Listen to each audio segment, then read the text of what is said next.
どうも、ワンピースの謎を解く仮面 YouTuber、ゆえてなんぼのゆでろんです。ありがとうございます。いいね。チャンネル登録してね。今回は週刊少年ジャンプ2021年44号ワンピース最新話1027話想像を超える危機を考察していきます。一緒に考えていきましょう。よろしくお願いします。まだ読んでいない人やコミック派の人は多いネタバレを含む内容です。さらに最新話の考察の場合は怒涛の語呂合わせ考察が続きますから、苦手な人は今すぐ動画をストップしてください。よろしいでしょうか。行きましょう。今回1027話のスタートは前回出た満月でペロスペロを撃破したネコマムシに喜び抱きつくウサギのキャロット、作中でも屈指の嫌われ者ペロスペロが失神しておりすっきりしました。ここでネコマムシは一度閉じた月が再び顔を出したことに不思議がっています。これが1027話の話数の語呂合わせ一つ目、閉じないでしょう。前回は空が閉じる、今回は空が閉じないです。この空を鬼ヶ島屋上で見ている桃之助とヤマトはここでロジャーと白ひげが激突した際に天が割れたことがおでんの公開日誌に書かれていたことを思い出します。前回僕は天が割れたのは作中で2回だけだといい、コメント欄ではロジャーと白ひげの時も割れてるぞと指摘されましたが、966話をちゃんと確認して割れてないと返信したのですが、あれは小田先生の中で割れていたようです。すいません。アニメでも点が割れている演出だったようです。そして今回ロジャーは扉絵にも登場しています。この扉絵の語呂合わせはもしかすると一つなぎの大秘宝ワンピースを見つけた男ロジャーを表しているのでしょうか。一つなぎの本命の語呂合わせはジャヤが空島へ吹き飛んだ開園暦1127年と同じ一つなぎ1127話ですが、この1027話でも一つなぎと読めるかもしれません。ちなみに同じように127話も一つなぎは成立するでしょう。127話のタイトルはでんでん虫。確かにでんでん虫は人と人を音声でつなぐ一つなぎです。本編に戻りましょう。前回ルフィに空を飛んで鬼ヶ島の落下を防いでこいと言われた桃之助ですが、どうやら怖くて鬼ヶ島から飛べない様子。ここでルフィはヤマトに桃之助を手伝うよう願い出るとヤマトは承諾します。これが1027話の話数の語呂合わせ2つ目、一旦を担うでしょうか。一旦を担うとは責任や役目の一部を背負うという意味です。鬼ヶ島屋上から脱出を試みる桃之助とヤマトですが、これをカイドウは許さず阻止しようと追いかけてきます。ここで桃之助はすでに死んだと思っている金右衛門と菊を思い出して力をくれと念じて鬼ヶ島から落下しました。これが1027話の話数の語呂合わせ3つ目、飛ぶ力でしょう。7は中国語で地位です。1027話ではこの飛ぶ力が何度も登場します。ここでカイドウをぐるぐる巻きにして止めるルフィ。そんなルフィにヤマトは分かってる、一人でやりたいんだろとルフィの気持ちを汲むと、ルフィはニッと満面の笑みで返しました。これはカイドウのセリフ、窮地ほど笑うほどにか。苦悩を解放する太陽の神ニカを想起させるシーンです。ついに鬼ヶ島から飛んだというより、ただ落下する桃之助と一緒に落ちるヤマトは、竜は飛ぶんじゃない、雲を生み出し雲をつかみ空をかけると、おそらく父親カイドウから知り得た空を飛ぶ力、その方法を教えます。これももちろん1027話の語呂合わせ飛ぶ力であり、さらに飛ぶなでしょう。鬼ヶ島の下に来た2人は鬼ヶ島がガラガラと崩れていく様子を確認して驚きます。これが1027話のタイトル、想像を超える危機でしょう。2人の想像を超えて鬼ヶ島は現在危機的な状況にあるようです。これが1027話の話数の語呂合わせ4つ目、事例にないでしょう。事例にない、かつてない事態となっているようです。ここでヤマトはカイドウの力が弱っていると言い、あと5分で鬼ヶ島は花の都に落下すると言います。これを止めるには竜が作り出せるオムラ雲を桃之助が生み出して、それによって止めるしか方法がないと言います。これが1027話の話数の語呂合わせ5つ目、手になるでしょう。手になるとは制作の任にあたる手掛けるという意味です。そして鬼ヶ島内部には大量の兵器や火薬があり、鬼ヶ島はそれ自体が巨大な爆弾と同じだと言います。これは1年前こちらの動画で考えた考察とニアピンでした。ご覧ください。浮上した要塞鬼ヶ島はワノ国の花の都を目指しているそうですが、それはただ移動のために浮上したのでしょうか。ワノ国は日本がモチーフですが、日本は世界で唯一核爆弾を落とされた被爆国です。となると浮遊要塞鬼ヶ島は核爆弾のような武器を備えており、それを火祭りを楽しむ花の都にぶっ放すのではないでしょうか。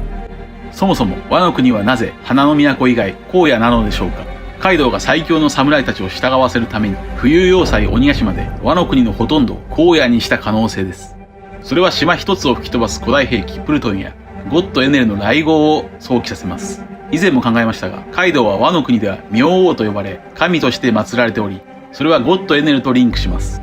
ゴッドエネルが登場したのは254話オーバード。話数の語呂合わせは、おと読める0を前につけて、鬼ヶ島です。254話では、ゴッドエネルの初登場とともに、スカイピアの地図が描かれ、地図には鬼のようなキャラのイラストがあり、さらにルフィたちがスカイピアを攻略しようとした二手に分かれたルートは、鬼ヶ島でルフィとローが二手に分かれたルートにそっくりでした。エネルの雷号のように花の都にカイドウは核爆弾を落とすつもりなのかもしれません。以上です。ここまで何度も考えたように、ワノ国編は空島編とも繋がっており、ルフィが黄金の球体でエネルの雷雲を払ったシーンも、まるで前回、空に出た満月のようでした。本編に戻りましょう。鬼ヶ島がもしも落下すると、敵も味方も全滅すると語るヤマトに、桃之助は、それならルフィを止めねば、と言いますが、ヤマトはすぐさま怒り、ルフィは全てを背負っている。カイドウを倒せるのは、ルフィだけだから、誰にも知られずに、この危機を乗り切るんだ、と言います。これも語呂合わせ、一端を担うでしょう。ちなみにこちらの動画では、落下する鬼ヶ島を桃之助が救うと考え、さらにこちらの動画では、カリブーが沼々の実で鬼ヶ島を受け止めるかもしれないとも考えました。そうすればまるで光月おでんの釜茹での刑のビジュアルを再現できるからです。この考察を諦めずに考えるなら、桃之助がオムラ雲で鬼ヶ島の軌道を花の都からトカゲ港にずらせば、カリブーは仕方なく自分の命を守るために鬼ヶ島を沼々の実で受け止めるかもしれません。さらにこのアイデアは同じくトカゲ港にいる忍でも成立しそうです。忍は924話でカイドウのボロブレスを避けるために地面を憂えさせてカリブーの沼々のように地盤沈下させていました。場面は変わってライブフロアのゾロ VS キング。キングは打ち切れて陣銃型になり、敵味方関係なく無差別攻撃をしています。これが1027話の話数の語呂合わせ7つ目。こっちらかるでしょうか。プテラノドンであるキングの陣銃型は手が鋭利な翼になっているようです。これも手になるでしょうか。キングの手にプテラノドンの悪魔の実がなっています。100巻の SBS ではブラックマリアの変形について、悪魔の実の変形点は薬によって変えられると解説されていましたから、手だけをプテラノドンにすることも可能でしょう。キングの攻撃に吹き飛ばされるゾロ。どうやらゾロがキングのマスクを傷つけたことで打ち切れてるようです。キングの素顔は誰も見たことがないと百獣海賊団たちは話します。これも1027話の語呂合わせ、事例にないでしょう。ここでキングはなぜか炎がなく発火していません。吐き忘れでしょうか。キングはプテラノドンの新技探求ドンで弓矢のような高速体当たりでゾロを狙います。もちろんこれもプテラノドンの飛ぶ力です。ちなみに探求とは投球ともいい、それは中国神話の英雄孔芸が太陽を射抜いた赤い弓のことです。この高速攻撃をウルトラ狩りで受け止めるゾロ。ここでゾロは吹き飛ばされますが、キングの仮面をさらに切りました。しかしこの勢いで場内から場外へ飛ばされるゾロ。追撃の手を緩めないキングはゾロをさらに鬼ヶ島の外へ吹っ飛ばしました。このままでは落下してしまうゾロは、ここでクリアランスという斬撃を空中に放ってゾロが初めて空を飛びました。これも飛ぶ力です。ちなみに英語でクリアランスとは片付ける、空間といった意味があります。なんとか地上に戻ったゾロは、せめて剣で死なせろと言い、最後のコマではキングのマスクの一部が破れて素肌が見えています。キングの髪の色は明るめで肌は褐色。これが今まで誰も見たことがない超希少種ルナーリア族の姿なのでしょうか。さらに顔にはドラゴンのようにタトゥーが彫られていそうです。ドラゴンとタトゥーといえば天竜人の奴隷の紋章天×竜の蹄ですが、今回の桃之助はまさに天×竜の蹄であり、キングと繋がってくるかもしれません。本編の考察は以上です。今回1027話の語呂合わせは久しぶりに先週一つも当たりませんでした。最近はかなり調子よく語呂合わせ予想を的中できていたのですが、見事に外しました。1027話は桃之助とヤマト、ゾロとキング回でした。なぜ1027話がゾロ回なのか。これはもしかすると1027話の話数の語呂合わせがデッチが成立するからでしょうか。デッチとはスゴロクで2個のサイコロの目が2つとも1が出ることを指します。つまりピンゾロです。今回はゾロ回ということで、続いてはゾロの刀について考えましょう。現在ゾロは竜々の実古代種プテラノドンのキングの攻撃を受け止めていますが、これはスリラーバーグでの意味深なセリフと繋がるかもしれません。スリラーバーグで血もつき竜馬の剣秋水を手に入れたゾロは、恐竜が踏んでも1ミリも曲がらねえって硬さが黒刀の特性と聞く。と唐突に語っていました。そしてゾロは現在恐竜と戦っていますから、キングを倒す剣はおそらく黒刀になりそうな閻魔でしょう。これが次号1028話の話数の語呂合わせ予想1つ目。異列閻魔。異列閻魔というのはどうでしょうか。1028話でゾロ VS キングがまだ続いていたら、閻魔が再び黒刀になりそうです。この閻魔という妖刀は持ち主の竜王、つまり眠れる覇気を勝手に解放して必要以上に切るという妖刀ですから、街道戦でゾロが覇王色を見せたということは、ゾロにはゾロ自身も知らない覇王色の覇気が眠っているのでしょう。ちなみにクイナの形見である和道一文字もワノ国編で面白い描写がありました。まずゾロは少年時代もともと二刀流でしたが、世界一の剣豪になるという夢半ばで死んだクイナとの約束を果たすために幸四郎に頼んで和道一文字を譲ってもらい、その和道一文字を口で噛み締めて三刀流になったそうです。これは95巻 SBS で語られていました。つまりクイナの悔しさを噛み締めている。クイナとクイナ、さらに口で噛んでクイナ、3つの意味がかかっているのでしょう。そんなクイナの形見和道一文字の語呂合わせは0を前につけて和道一文字01010、つまり1010話でしょう。1010話でゾロはカイドウに挑む前にガチッとクイナの形見を噛み締めて閻魔を黒刀に変えて、非九刀流アシュラ抜慶亡者の戯れでカイドウを切りました。この技の名前の元ネタはおそらく落語の演目地獄抜慶亡者の戯れでしょう。この落語は地獄巡りをする話ですから、閻魔にぴったりな技名です。しかしなぜ和道一文字の語呂合わせ1010話で和道一文字ではなく閻魔が活躍したのでしょうか。それはおそらく和道一文字と閻魔の生みの親がどちらも同じ下月幸三郎だからでしょう。下月幸三郎は和の国から違法出国してイーストブルーで下月村を開いたと思われ、下月村はゾロとクイナが世界一の剣豪を夢見た場所です。そんなゾロが所有している刀は和道一文字と閻魔、そしてもう一本天狗山秘鉄が作った妖刀三代鬼鉄。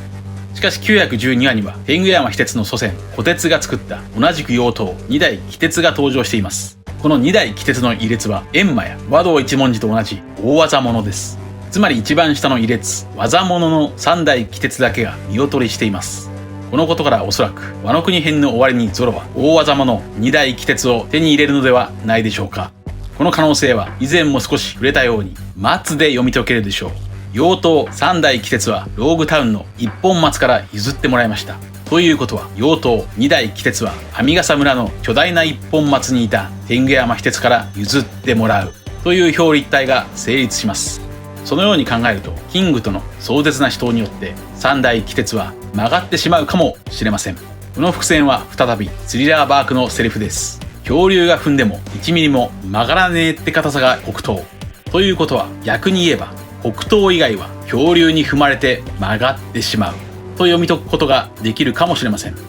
もしも2代鬼鉄をゾロが手に入れるなら、そのさらに上最上大技物初代鬼鉄もゾロは最終章で手に入れそうです。初代鬼鉄の所有者は多くの方の予想通りやはり五老星のこの人物でしょう。五老星はなんとなくですが戦闘時には若返りそうな雰囲気があります。それは元天竜人ドフラミンゴの部下だったラオジーの戦闘保険が伏線になると、ラオジーは特殊な気功術でそれまで積み立てた筋力を解放していました。これと似たような感じで初代鬼鉄を持った五老星は戦闘時には若返る。以上です。続いてはいつものように次号1028話の話数の語呂合わせから展開を予想していきましょう。1028話の話数の語呂合わせ予想、一つ目は先ほどの異列閻魔です。閻魔が黒刀になりキングをさらに切るかもしれません。1028話の話数の語呂合わせ予想二つ目は突破でしょう。これはどんなシーンでも当てはまる語呂合わせです。1028話の話数の語呂合わせ予想三つ目は飛ぶ矢というのはどうでしょうか。矢のように飛ぶキングがまだまだ活躍するかもしれません。1028話の話数の語呂合わせ予想四つ目は天に唾というのはどうでしょうか。天に唾とは人に害を与えようとして結局自分に返ってくる行為です。これは少し間抜けなイメージがあるので、キングではなく今度こそホーキンスが登場して返り討ちにされるかもしれません。1028話の話数の語呂合わせ予想5つ目は到着到着というのはどうでしょうか。光月日和がもしも鬼ヶ島に登場するならそろそろでしょう。到着とは戦うスズメです。日本には到着、人を恐れずということわざがあり、それは弱いスズメのような鳥でも必死で戦っている時は恐れを知らないという意味ですから、こちらの動画で考えたクジャクとスズメのイメージを持つ光月日和にぴったりな語呂合わせでしょう。以上です。皆さんはどう思われましたか。ご意見や考察してほしいなどがあればコメント欄までよろしくお願いします。ありがとうございました。チャンネル登録やコメントよろしくお願いします。